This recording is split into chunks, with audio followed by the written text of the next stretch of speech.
This is a time for judgment. Welcome to today's show. The food shortage preparation continues on. Now we have this new imminent threat, and obviously we have the diesel threat, the diesel fuel.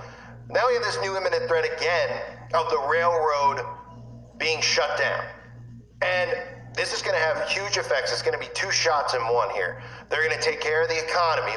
This is going to tank the market, big time. Okay, they're claiming that U.S. economy is going to lose $1 billion in the first week of the strike. And two, there's going to be massive food shortages again, as well as supply chain shortages, which means other items that are needed. You know, some people hear like supply chain shortage, and they're like, there'll be less things on the shelf to buy for Christmas. That's how their hive minds think. They're like, oh, big deal. There's not going to be, a new Toy Story toy in the stores or something. I'll have to get something different, or there's going to be less clothes at Walmart. This is about necessities being taken away and changing the way that we all live. That is part of Agenda 2030. That is how they're going to get the carbon footprint in place, and they're going to use scapegoats like the boogeyman in Russia, the outbreak, and now railroad shortages, all things that are really convenient. Things that you would think our government would be focusing on because, we could use food, right, to survive and water. But no, the government focuses on certain communities of weak, mentally disturbed people who should be institutionalized. Those are the things that they spend their time talking about at the podium, not things that the government's actually supposed to talk about, which would be things like this. So this is the newest thing. This is the railroad strike that's imminent. Well, we could be in for some trouble on the tracks. The nation is facing a growing risk of a crippling railroad strike in 2 weeks. Reporter Andrew Hobner shares what that can mean for the supply chain issue as we steam ahead into the holiday shopping season. Trouble on the rails. It is a very tense time in agriculture, I think, across the country, particularly in California. After one of the 10 railway unions rejected a new deal, a full strike is looming. California is heavily dependent on shipments of feed from the Midwest. We do not produce all the feed that we need. If an agreement is not reached by December 8th, the strike could begin the day after, and that's worrying local farmers. Anything that's going to drive up the cost of products and equipment is going to be, taken on by the farmer. From large farms to smaller producers like those in the Community Alliance with Family Farmers, everyone is affected. I don't think right now our economy can't take it. It's about a $2 billion loss a day for our economy. And a disruption to those inputs could create chaos. If we cannot get those in a timely fashion, we cannot meet the windows of fertilizing our crops. It could be a lost season for farmers and the economy. Everyone is touched by rail. 40% of everything moved in the United States is done so by rail, which has led to thoughts of more self-sustainability. As we see supply chain disruptions, there's really a call for reevaluating how our economic systems operate, which could similarly be hampered by a loss of supply. Those people trying to be early adopters and adjust to a changing supply chain are going to be caught up right in the middle of it. As the California Farm Bureau works with other states in the hope Congress intervenes. So, in addition to the economy getting tanked, remember, they have to destroy the economy, and the economy will eventually be destroyed.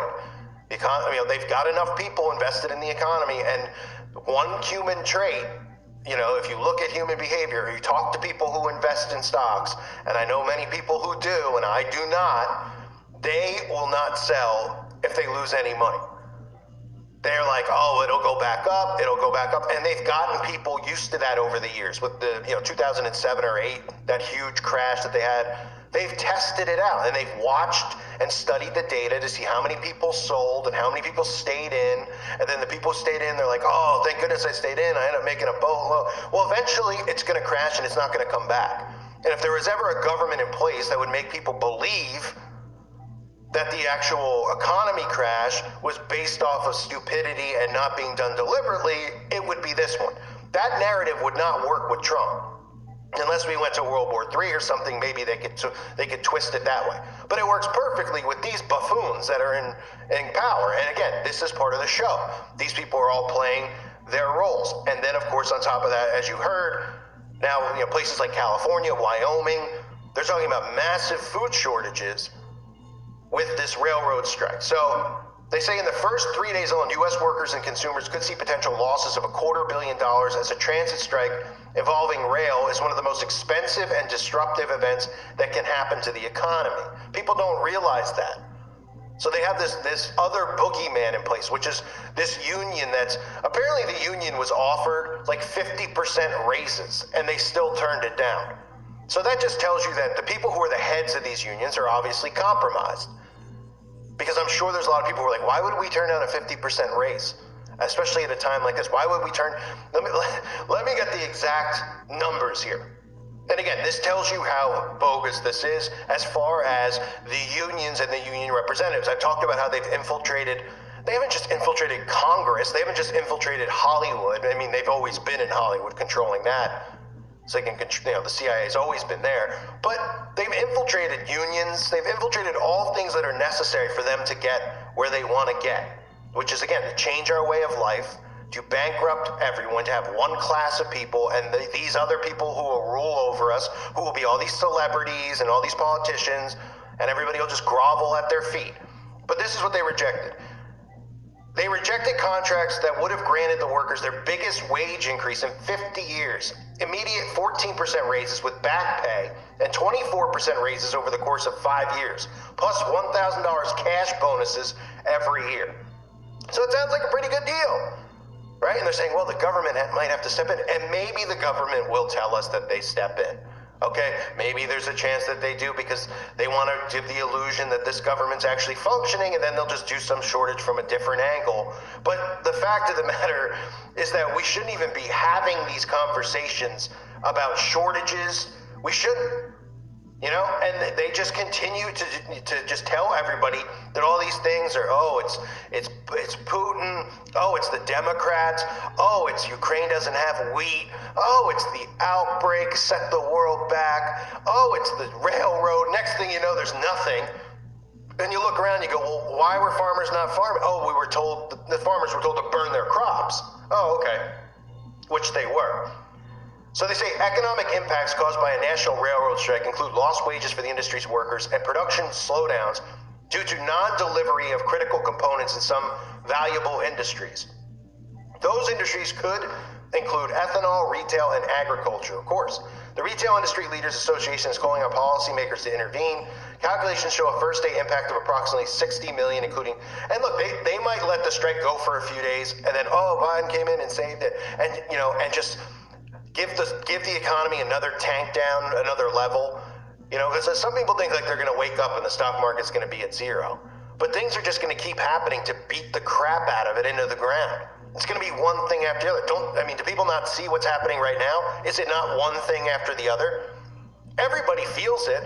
Whether you believe the stuff that I say or not, and you listen to the channel and you're like, this guy's the worst, blah, blah, blah.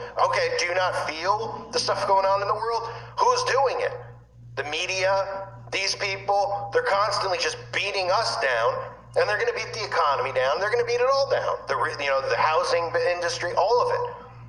It's going to be a system of control. People just don't realize that. So they say the second or third day of strikes, so if it goes 3 days, losses would increase to $91 billion per day because of lost agricultural goods and food spoilage. That sounds really convenient, doesn't it? Really, really convenient. Okay, so what are you going to do? You're going to do 2 weeks, a week, right? And then come out and say, the government stepped in and saved the day, but there's going to be massive shortages at grocery stores. You're getting eased into it.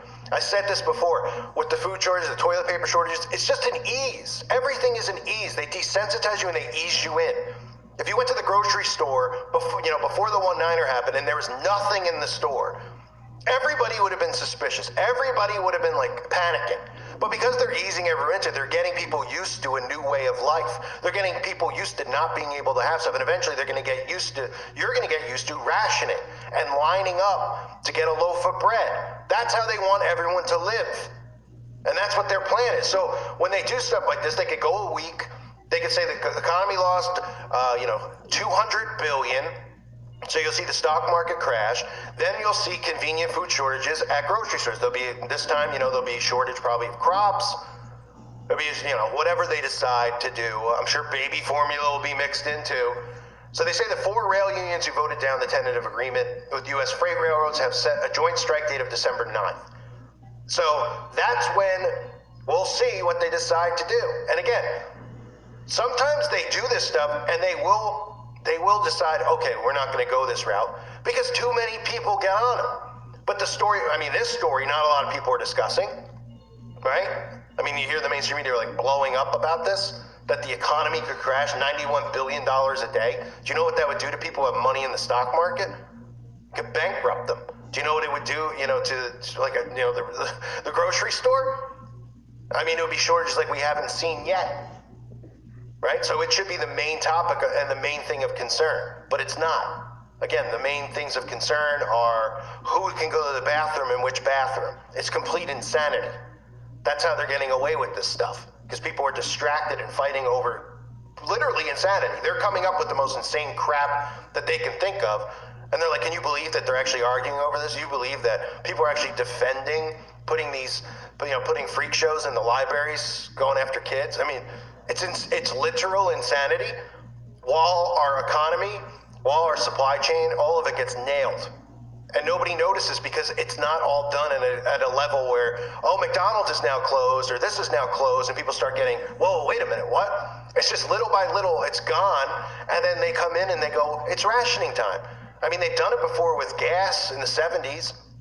They've rationed gas, cars lined up for miles, literally miles to get gas. They've done it with, after World War II, I believe it was, or during it with food rationing. And that's what they want to do. It's going to be their Soylent food product. This food's going to be gone. I mean, they're already prepping people to eat, cockroaches. And people they go, that's extreme. That's ridiculous. Because they don't want to believe that the government's actually doing it. All you got to do is look at China. Google it. Look at what's going on over there. They're still on lockdown, by the way. People don't even realize that. I just told someone the other day they're still on lockdown. They were like, what? They're completely locked down still. Why? From the Niner. Still.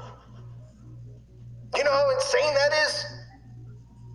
That's what they're emulating. All these leaders get together, at the World Economic Forum, the G7 or whatever they were just at.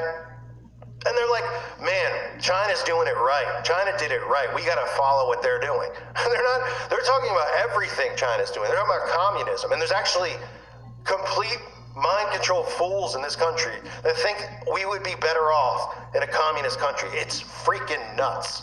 Nuts. So I'll keep an eye on this. December 9th is supposedly the date where there'll be something done by. Last time they delayed the strike in September, there was supposed to be one. Everyone was like, well, Biden delayed the strike because voting was coming up, right? So it's not too so they can give the illusion that your vote counts, and the Democratic people, he saved the day with the railroad, so people should vote for Biden. It's all part of the game. It's a giant psychological operation. We're all being mined. The word begins with an R, it goes AP, and then you can finish the rest. Aped. That's what they're doing to everybody. So, no surprise, there'll be an economy crash, and there'll be a food shortage, because it's just going to continue on this way. People thought it was over with the other stuff. No, it was just the beginning, and we're in the next phases of it now. I thank everyone for being here. Hope you're doing well. God bless you and your families.